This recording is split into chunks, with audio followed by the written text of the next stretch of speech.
అందరికీ నమస్కారం అండి. నా పేరు Swathi. Welcome back to my channel Swathi talks.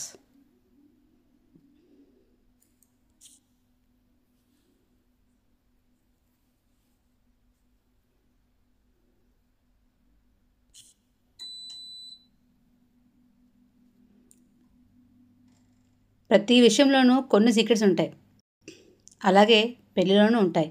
ముఖ్యంగా భర్త కొన్ని విషయాలు భార్యలకి చెప్పకపోవడమే మంచిదని చెప్తారు. భార్యాభర్తల కన్నాక భార్యాభర్తల తర్వాత దాపరికాలు ఉండకూడదంటారు. అయితే చాలా విషయాలు కొంతమంది ఓపెన్గానే మాట్లాడుకుంటారు. అయితే అందరి మెంటాలిటీ ఒకేలా ఉండదు కదా. అందుకే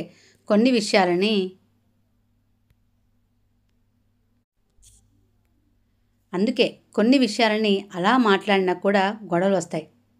వీటిని దాచడం వల్ల పెద్దగా సమస్యలు రావు. కాబట్టి అలాంటి విషయాలను దాచాలని చెప్తున్నారు పెద్దలు. ఆ విషయాలేంటో తెలుసుకుందాం. భార్యాభర్తల అనుబంధం అందరికీ తెలిసిందే. ఇద్దరు కూడా కష్టసుఖాలను పంచుకుంటారు. అయినప్పటికీ భర్తలు కొన్ని విషయాలను భార్య నుంచి దాచిపెట్టడం మంచిది. లేదంటే ఫ్యూచర్లో ప్రాబ్లమ్స్ వస్తాయని చెప్తుంటారు. చాలామంది దానాలు చేయడం, వాటిని 10 మందికి చెప్పుకోవడం ఇప్పుడు కామన్ అయిపోయింది. కానీ కుడి చేతితో చేసే సాయం ఎడమ చేతికి తెలియకూడదని అంటారు. అలానే భర్త చేసే దానాలు భార్యకి చెప్పకపోయినా పర్లేదు. దీనివల్ల మీరు చేసిన హెల్ప్కి అంతగా ఇంపార్టెన్స్ ఉండదు. అదేవిధంగా భార్యల్ని బట్టి మనం కొన్ని దానం చేశామంటే కొందరు అవి ఎక్కువ అని ఫీల్ అవుతారు, మరికొంతమంది తక్కువ అని ఫీల్ అవుతారు. మరొక విషయం, వీక్నెస్లు. ప్రతి వ్యక్తికి కొన్ని లోపాలు ఉంటాయి. వాటిని అధిగమించే ప్రయత్నం చేయాలి. అంతేకాని వీటిని కూడా భార్యకి చెప్పడం అంత మంచిది కాదు. ఇలాంటివి భార్యకే కాదు, 10 మందిలో కూడా చెప్పడం అంత సబబు కాదు. కాబట్టి వీక్నెస్లను అంత త్వరగా బయటపెట్టద్దు.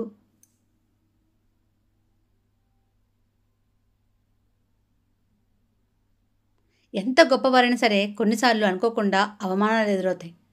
వీటికి మనం చాలా బాధపడతాం. అలాంటి అవమానాలని భర్తకి జరిగినప్పుడు వాటిని ఎప్పుడైనా సరే దాచుకోవడమే మంచిది. భార్యకి చెప్పడం అంత మంచిది కాదు. కారణం, ఏదైనా సందర్భంలో తను సరదాగా ఓ మాట అన్నా కూడా చాలా ఇబ్బందిగా ఉంటుంది. కాబట్టి ఇలాంటి విషయాలను చెప్పకపోవడమే మంచిది. కొన్ని విషయాల్లో భార్యల ప్రవర్తన భర్తకి నచ్చకపోవచ్చు. వాటిని ముఖం మీదే అనడం మంచిది కాదు. దీనివల్ల వారు బాధపడవచ్చు. అది అలా కాకుండా, ఈ విషయాన్ని నువ్వు ఇలా మారిస్తే ఇంకా బాగుంటుందని ఇలా చెప్పొచ్చు. కాబట్టి ఆ విధంగా ట్రై చేయండి. ప్రతి ఫ్యామిలీలోనూ కొన్ని సీక్రెట్స్ ఉంటాయి. పెళ్ళికి ముందు జరిగినవి చాలానే ఉంటాయి. ఇవన్నీ మ్యారేజ్ కాగానే వెళ్ళి తన చెవిలో ఊదకపోవడమే మంచిది. గొడవలు, సీక్రెట్స్, పర్సనల్ డీటెయిల్స్ పూసగుచ్చినట్లు చెప్తే చాలా సమస్యలు వస్తాయండి. ఇది మాత్రం నిజం. అసలు 100% చెప్తున్నాను. నేను చాలా ఫ్యామిలీస్ చూశాను కూడా.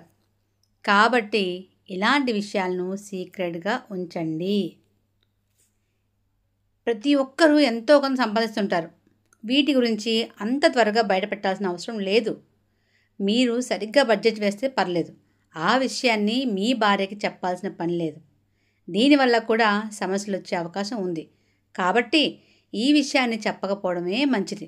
దీనివల్ల ఇద్దరి మధ్య గొడవలు తగ్గుతాయి.